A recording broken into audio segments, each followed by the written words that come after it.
البدع والأهواء، أهل البدع العقائدية وأهل البدع السياسية. نقول بيننا وبينكم السلف، بيننا وبينكم الكتب، كان فيقول البدع بيننا وبينكم.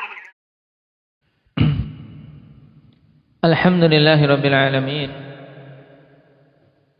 والعاقبة للمتقين ولا عدوان إلا على الظالمين. أشهد أن لا إله إلا الله وحده لا شريك له وأشهد أن محمدا عبده ورسوله صلى الله عليه وعلى آله وأصحابه ومن تبعهم بإحسان إلى يوم الدين. أما بعد. عندك يا أبا محمد.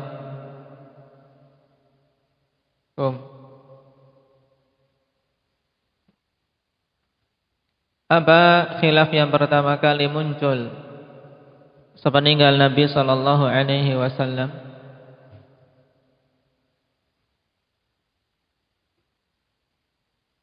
Nah, khilaf di kalangan para sahabat tentang bagaimana memandikan beliau.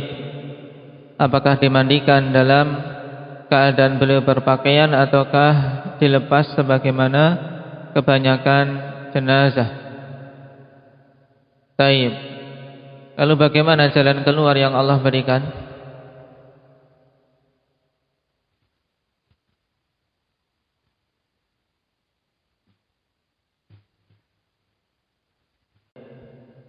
Nah, Allah kirimkan kepada mereka kantuk sehingga semuanya tertidur dan terdengar suara dari salah satu sisi rumah memberitahu untuk memandikan Nabi sallallahu alaihi wasallam dalam keadaan beliau berpakaian.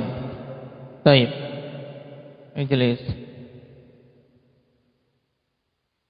Dari kisah ini juga menunjukkan ikhwanifillah bahwasanya jalan keluar dari khilaf adalah dengan kembali pada Allah Subhanahu wa taala. Oleh karena itulah siapa saja yang ingin selamat pada semua hal-hal yang diperselisihkan oleh manusia untuk banyak-banyak mendekat kepada Allah Tabaraka wa taala. Banyak memohon petunjuk, banyak memohon hidayah. Kenapa? Karena kita tidak merasa aman ketika memilih suatu pendapat dari kecondongan terhadap hawa nafsu. Nah, hawa nafsu inilah yang banyak memalingkan manusia khonifillah dari akal sehat. Nah, sehingga ketika terjadi khilaf condong menempuh pada yang sesuai dengannya, tidak jujur dalam mencari kebenaran. Oleh karena itulah kalau seorang betul-betul jujur dalam memohon agar diberi hidayah pada setiap perselisihan yang ada, maka bi'idznillah azza wa jalla dia akan mendapatkan petunjuk. Rasul sallallahu alaihi wasallam ketika mengalami kesulitan memohon, Allahumma ftah, ya Allah bukakanlah sehingga apa? Sehingga bisa mengetahui mana yang hak, bisa mengetahui jalan keluar. Baik, sekarang kita masuk pada poin berikutnya.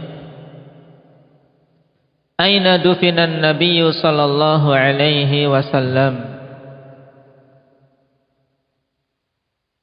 Di mana Nabi sallallahu alaihi wasallam dikuburkan? Wal jawab fi hujrati Aisyah radhiyallahu anha. Wal anbiya'u yudfanuna haitsu yamutun. Beliau dikuburkan di hujrah Aisyah radhiyallahu anha. Naam, di kamar Aisyah. Sebagaimana dulu telah kita gambarkan bagaimana keadaan hujrah Aisyah radhiyallahu anha tersebut bersama dengan ghurfahnya. Wal anbiya'u yudfanuna haitsu yamutun, dan para nabi mereka dikuburkan di mana mereka meninggal. Jadi dimanapun mereka meninggal maka mereka dikuburkan di tempat tersebut, ikhwan. Dan ini keumuman atau ini kekhususan para anbiya. Adapun kaum muslimin yang lain, ikhwani fillah, maka sunnahnya adalah dikuburkan di pekuburan kaum muslimin. Tidak dikuburkan di tempat masing-masing, tapi digabungkan di pekuburan kaum muslimin. Cuman pada zaman ini, ikhwani fillah, yang kita sayangkan terkadang pekuburan-pekuburan umum tidak membedakan antara apa? Antara muslim dan kafir. Nah, antara muslim dan kafir. Dan ini penyelisihan terhadap sunnah. Dan juga merupakan adza, merupakan gangguan bagi kaum muslimin yang telah dikuburkan terlebih dahulu di tempat tersebut ketika dimasukkan ke pekuburan tersebut orang-orang kafir.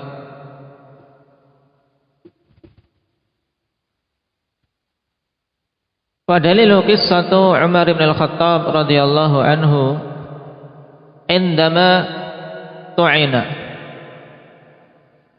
Dan dalilnya adalah kisah Umar bin Al-Khattab radhiyallahu anhu tatkala beliau ditusuk.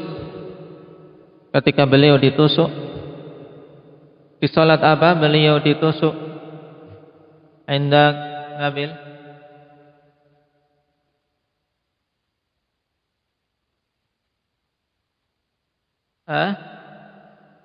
Salat Jumat. Lupa. Salat apa, Alif? Pada saat salat subuh. Naam.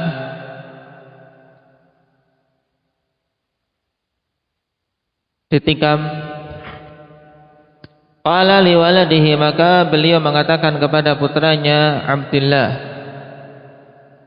intalik ila Aisyah radhiyallahu anha ummul mukminin faqul yaqra'u alayki Umarus salam wa la taqul amirul mukminin fa inni lastu al-yawma lil mu'minina amira. Subhanallah. Maka tatkala beliau telah ditikam, ikhwan, maka beliau mengatakan kepada putranya yaitu Abdullah bin Umar, pergilah engkau menemui Aisyah ummul mukminin. Kemudian katakan kepada beliau bahwasanya Umar mengirim salam atasmu. Dan ini sunnah juga, ikhwan, untuk apa? Berkirim salam kepada saudara-saudaranya sesama kaum muslimin. Nah, dan juga mumpung ingat, nah, saudara kita Zakaria Al-Jazairi berkirim salam pada antum semua. Faqul yaqra'u alayki Umarus salam wa la taqul amirul mu'minin, dan jangan engkau katakan amirul mu'minin. Maksudnya apa? Jangan sebut bahwasanya amirul mu'minin Umar mengirim salam untukmu. Kenapa? Karena sungguhnya aku semenjak hari ini bukanlah sebagai amir bagi kaum mukminin. Kenapa? Karena sudah tidak mampu lagi mengurus urusan mereka. Nah, jatuh sakit setelah ditikam tersebut. Dan ini menunjukkan akhwanifillah amanah yang luar biasa dari khalifah yang kedua tersebut. Ketika waktunya sudah tidak mampu lagi untuk mengurus, nah, beliau apa? Beliau tidak mau disebut sebagai amirul mukminin. Wa qul yasta'dinu Umar bin Al-Khattab an yudfana ma'a sahibayhi, dan katakan kepada Aisyah bahwasanya Umar radhiyallahu anhu meminta izin untuk dikubur bersama dengan kedua sahabatnya, yaitu ingin dikubur bersama dengan Rasulullah sallallahu alaihi wasallam dan Abu Bakar yang telah dikubur terlebih dahulu. Fasallama wasta'dzan, maka Abdullah bin Umar kemudian salam menemui Ummul Mukminin dan meminta izin. Tsumma dakhala 'alaiha, kemudian masuk menemui beliau, tentunya di balik hijab.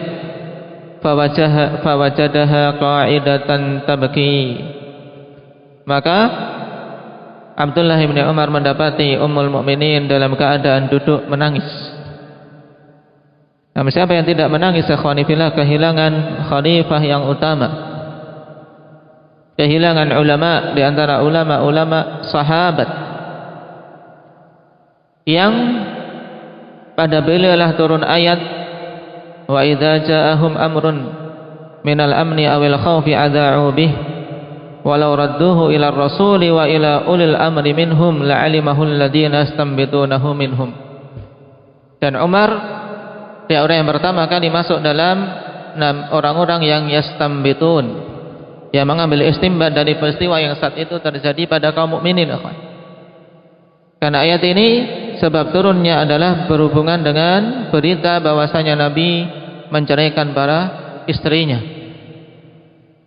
sehingga para sahabat sangat bersedih. Nah, sebagiannya menangis, sebagiannya berkerumun. Kenapa? Karena merasa ini musibah ketika kaum mukminin, ketika Rasul sallallahu alaihi wasallam merasa terganggu dengan keadaan keluarganya. Keadaan keluarganya tidak stabil. Para sahabat pun ikut merasakan kesedihan. Dan Umar kemudian berusaha untuk mencari tahu kebenaran berita tersebut dan menemui Rasul sallallahu alaihi wasallam. Ternyata tidak. Rasulullah hanya mengilah, yaitu meninggalkan istri-istrinya selama 1 bulan. Untuk apa? Memberi pelajaran kepada mereka. Nah, ulama sahabat, seorang yang pada masa kepemimpinannya Islam meluas ke berbagai penjuru negeri, yang dikenal dengan keutamaan, keadilan, dan juga keberanian. Sampai-sampai syaitan pun tidak mampu, tidak berani untuk lewat di jalan ketika mau berpapasan dengan Umar.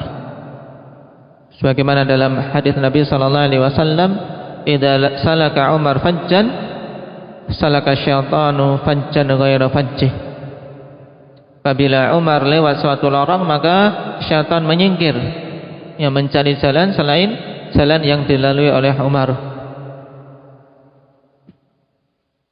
Sehingga pantas bagi Ummul Mukminin untuk menangis, atas musibah yang menimpa kaum mukminin saat itu. Faqala yaqra'u 'alaiki Umar bin Al-Khattab as-salam. Umar bin Al-Khattab membacakan salam kepadamu wahai Ummul Mukminin, wa yasta'dhinu an yudfana ma'a sahibayhi, dan meminta izin untuk dikubur bersama dengan kedua sahabatnya. Faqala kuntu uriduhu li nafsi wa la utiranna bihi al-yawma ala nafsi. Maka Ummul Mukminin kemudian menjawab, dulu sungguh aku menginginkan untuk apa? Untuk tempat yang tersisa itu bagi diriku. Itu beliau ingin untuk dikubur di situ bersama dengan suami dan ayahnya. Tapi ketika Umar meminta untuk dikuburkan bersama dengan kedua sahabatnya, Aisyah tahu bagaimana kedudukan Umar di sisi Nabi sallallahu alaihi wasallam. Banyak dalam hadis senantiasa disebutkan, kharaja Rasulullah sallallahu alaihi wasallam ma'a Abi Bakar wa Umar, dakhala ma'a Abi Bakar wa Umar. Banyak dalam berbagai macam kondisi. Maka Aisyah radhiyallahu anha katakan, wala uthiranna bihi al-yaum ala nafsi, dan sungguh aku akan ithar, yaitu aku akan kedepankan permintaan Umar tersebut pada hari ini atas diriku sendiri, yaitu dia merelakan untuk Umar yang dikubur di tempat tersebut. Dan ini ithar yang luar biasa dari Ummul Mukminin ikhwani fillah, untuk merelakan tempat yang sebenarnya beliau ingin di situ untuk dikuburkan, diberikan kepada Umar radhiyallahu anhu. Hadis rawahul Bukhari. Wa an Aisyah radhiyallahu anha qalat lamma qubida Rasulullah sallallahu alaihi wasallam ikhtalafu fi dafni. Aisyah radhiyallahu anha mengatakan, tatkala Rasulullah sallallahu alaihi wasallam dikuburkan, maka para sahabat berselisih pendapat tentang di mana tempat beliau dikuburkan. Ini juga perselisihan berikutnya yang muncul, ikhwan. Setelah masalah pemandian, kemudian masalah di mana beliau akan dikuburkan.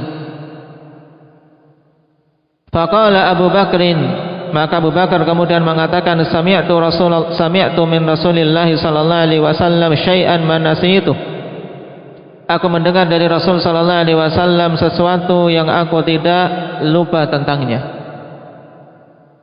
Faqala ma qabadallahu nabiyyan illa fil mawdi'il ladzi yuhibbu an yudfana fihi.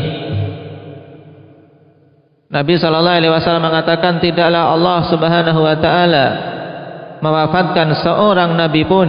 Di sini nabi nakirah dalam konteks apa? Ahmad, konteks nafi. Nakirah fi siyaqin nafi ta'um, menunjukkan keseluruhan para nabi keadaannya seperti ini, ikhwan. Tidaklah seorang nabi pun Allah Subhanahu wa taala wafatkan illa fil mawdi'il ladzi yuhibbu an yudfana fi, kecuali pada tempat yang dia suka untuk dikuburkan padanya.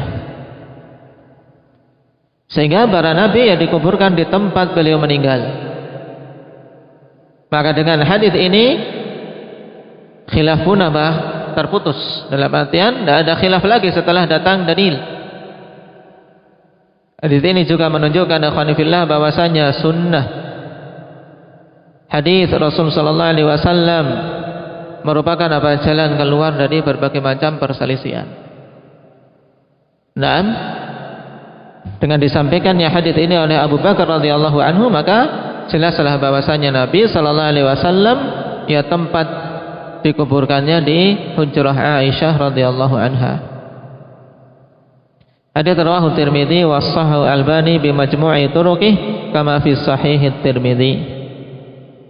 Hadits dikeluarkan oleh Imam Tirmidzi dan disahihkan oleh Syekh Albani rahimahullahu taala dengan penggabungan jalan-jalannya.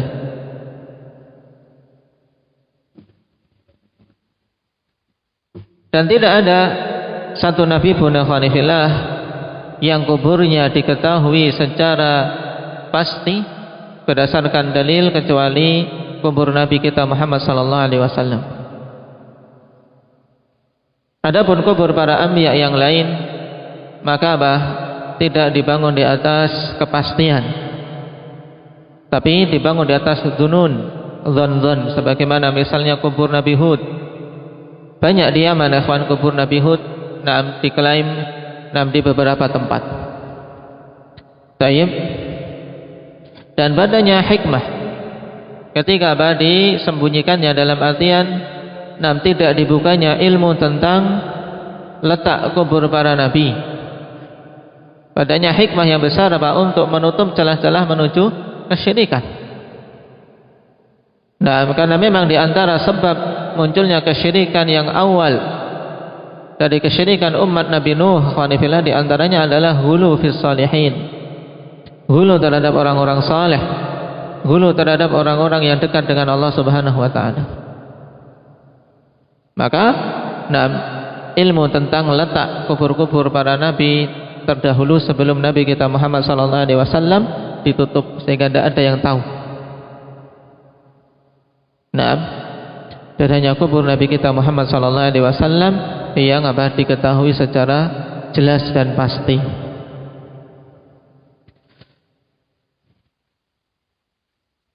Dan mengenai penggambaran kubur tersebut dulu telah kita pelajari. Yang paling dekat dengan tembok di pojok adalah kubur Nabi, kemudian di tengahnya kubur Abu Bakar, kemudian yang paling dekat dengan pintu hujrah adalah kubur Umar radhiyallahu anhu. Oleh karena itulah ketika terjadi kebakaran atau meruntuh tembok yang digunakan untuk memagari pekuburan tersebut, akhwanifillah, kemudian ingin perbaiki, kelihatan kaki yang muncul. Maka saat itu terjadi keributan. Ada yang mengklaim itu kaki Rasul sallallahu alaihi wasallam dan seterusnya. Tapi kemudian dipastikan ternyata itu adalah apa? Milik Umar bin Khattab radhiyallahu anhu berdasarkan letaknya.